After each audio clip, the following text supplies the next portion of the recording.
Hi friends, welcome back to my channel. இன்றைக்கி நம்ம ஒரு அழகான டாபிக் தாங்க பார்க்க போகிறோம். இன்றைக்கி வீடியோ ஃபுல்லாக என்ஜாய் பண்ணுவீங்கன்னு நினைக்கிறேன். ஸோ வீடியோவை ஸ்கிப் பண்ணாமல் ஃபுல்லாக பாருங்கள். மல்லிகைப்பூ பற்றி தாங்க பார்க்க போகிறோம். 3 நாளைக்கு முன்னாடி தாங்க போட்டிருந்தேன் வீடியோ.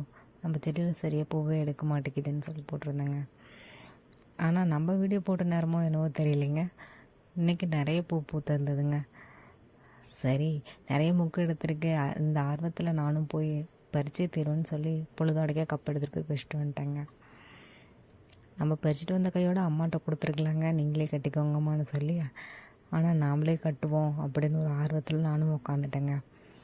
நாம் இந்த யூடியூப்பில் உருட்டி கட்டுறது எப்படின்னு சொல்லி மல்லிகைப்பூ பற்றி பார்த்துட்டு இருந்தேங்க வீடியோ.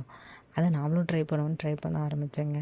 நான் பூ எடுத்து கட்டுற ஸ்டைலே தெரியுங்க, நம்ம எந்த அளவுக்கு பூ கட்டுவோன்னு ஏதோ முடிஞ்ச வரைக்கும் கட்டியிருந்தேங்க. நம்ம பூ கட்டி முடிக்கிறதுக்குள்ளே கைவலி தலைவலின்னு எல்லாமே வருதுங்க.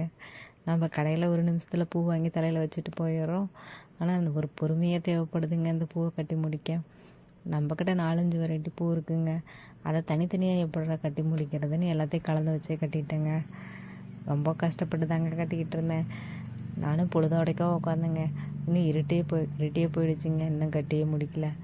ஆனால் என்ன தான் கைவலி கால்வலின்னு வந்தாலும் ஃபைனல் அவுட்புட் ரொம்ப நல்லாவே வந்துருந்துச்சுங்க. இந்த பூவை பார்த்த சந்தோஷத்தில் கைவலி தலைவலியெல்லாம் பறந்தே போயிடுச்சுங்க.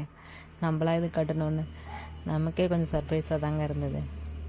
ஒரு மாதிரி ப்ளசண்ட்டாக இருந்துச்சுங்க. கட்டி முடித்த உடனே நீங்களே பார்த்தா ரொம்ப அழகாக தெரியும். பூவை பார்த்தீங்கனாலே தெரியுங்க நம்ம நல்லாவே கட்டி இருக்கோன்னு. நம்ம சேனல் பிடிச்சிருந்தா ஒரு சப்ஸ்கிரைப் பண்ணிக்கோங்க, லைக் பண்ணுங்கள் வீடியோ பிடிச்சிருந்தா. Thanks for வாட்சிங்க.